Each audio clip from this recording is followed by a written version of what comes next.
Hi Rapido captains, నమస్తే అందరికి. ఈ వీడియో కొత్తగా నేను ఎందుకు చేస్తున్నానంటే, సో మనకి పార్సల్ సర్వీస్ అనేది ఒకటి యాక్టివేట్ అయింది సిటీలో. ఎవరైతే యూహెచ్పి కెప్టెన్స్ ఉన్నారో, సో ఎవరైతే మంచిగా రైడ్స్ చేస్తున్నారో, సో వాళ్ళందరికీ పార్సల్ సర్వీస్ కూడా యాక్టివేట్ అయింది. కానీ వాళ్ళు ఇంకా ఎవరికైనా కావాలి అనుకున్న వాళ్ళు రిక్వెస్ట్ చేసుకున్నారంటే, సో కంపెనీ వాళ్ళు మీకు ఆటోమేటిక్గా యాడ్ చేయడం జరుగుతుంది. ఇదే కాకుండా ఏంటంటే, ఈ పార్సల్ సర్వీసెస్ లో మనకి ఏంటంటే రేట్ కార్డు ఈ టైప్ లో ఉండొద్దు అనమాట.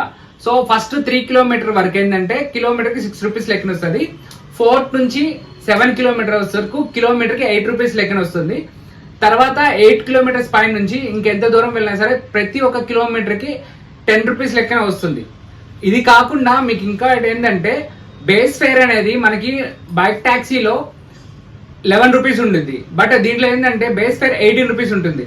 సో ఖచ్చితంగా కస్టమర్స్ కి సో మంచిగా సాటిస్ఫాక్షన్ ఉండాలి, అండ్ దెన్ మన పార్సల్ అనేది పర్ఫెక్ట్ గా డెలివరీ కావాలి అని చెప్పేసి సో ఈ ప్రైజెస్ పెట్టాము.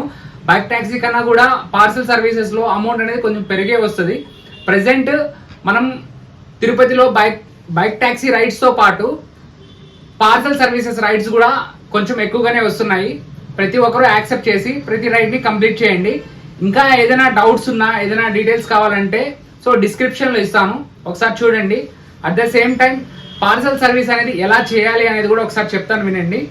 పార్సల్ ఆర్డర్ అనేది కూడా same as like bike taxi ride లాగానే వస్తుంది. పైన మీకు పార్సల్ అని చెప్పి చూపిస్తుంది అనమాట. ఆ పార్సల్ ఆర్డర్ అనేది తీసుకున్న తర్వాత మనం ఏంటంటే సేమ్ యాజ్ యూజువల్ గానే కస్టమర్ కి ఎలాగైతే కాల్ చేస్తామో అదే టైప్ లో కాల్ చేస్తాం.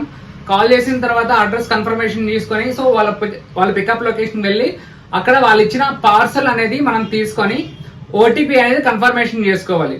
సో మినిమం ఆర్డర్స్ మాత్రము సో ఇలా మనం వచ్చి ఆల్రెడీ వాళ్ళకి డీటెయిల్స్ అనేది ఇచ్చుంటాము. సో ఈ సైజ్ వరకే వెళ్ళాలి. అప్ టు 10 kgs లోపల ఉన్న పార్సల్స్ మాత్రమే మనం తీసుకెళ్తాం. సో పెద్ద పెద్ద మూటలు సో అట్లాంటివంతా ఏమి మనం తీసుకెళ్లాల్సిన అవసరం లేదు. ఓకేనా, ఇది వాళ్ళకి ఆల్రెడీ డీటెయిల్ గా చెప్పుంటాము. సో అప్పటి వరకు మనకి ఆ వెయిట్ వరకు మనం తీసుకెళ్ళచ్చు. అండ్ దెన్ తీసుకెళ్లే ఐటమ్స్ కూడా ఏంటంటే క్లోజ్డ్ ప్యాకింగ్ లాగా ఉండేలాగా చూసుకోండి. అండ్ దెన్ అవి ఏంటంటే గ్లాస్ ఐటమ్స్ కాకుండా ఉండేటివి చూసుకోండి. ఏదైనా ప్రాబ్లం ఉంటే అక్కడనే కస్టమర్ దగ్గరనే అప్పటికే ఆ రైడ్ ని డీటెయిల్స్ గురించి వాళ్ళ దగ్గర కనుక్కొని తర్వాత వెళ్ళండి. And then only pickup location కూడా ఓటీపీ కాదు, డ్రాప్ లొకేషన్ లో ఎవరికైతే ఇస్తున్నామో వాళ్ళ కాంటాక్ట్ నెంబర్ కూడా కస్టమర్ దగ్గర రిక్వెస్ట్ చేసి తీసుకోండి. ఒక్కొక్కసారి ఏంటంటే కస్టమర్ అనేది డ్రాప్ లొకేషన్ వాళ్ళ ఫోన్ నెంబర్ అనేది పెట్టకుండా మర్చిపోయి ఉంటారు. సో ఆ టైంలో పనికొస్తుంది, తీసుకోండి.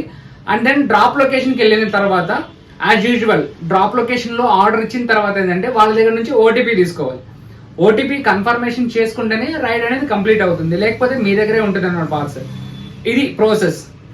ఇందులో ఏదైనా డౌట్స్ ఉన్నా, ఏదైనా ప్రాబ్లం ఉన్నా మీకు ఖచ్చితంగా ఇన్ఫార్మ్ చేయండి. అండ్ దెన్ కస్టమర్ సపోర్ట్ 24/7 మనకి వర్కింగ్ లో ఉంటుంది. ఏదైనా ప్రాబ్లం ఉంటే కస్టమర్ సపోర్ట్ హెల్ప్ తీసుకొని రైడ్స్ కంప్లీట్ చేయండి. ఓకేనా, థ్యాంక్ యూ.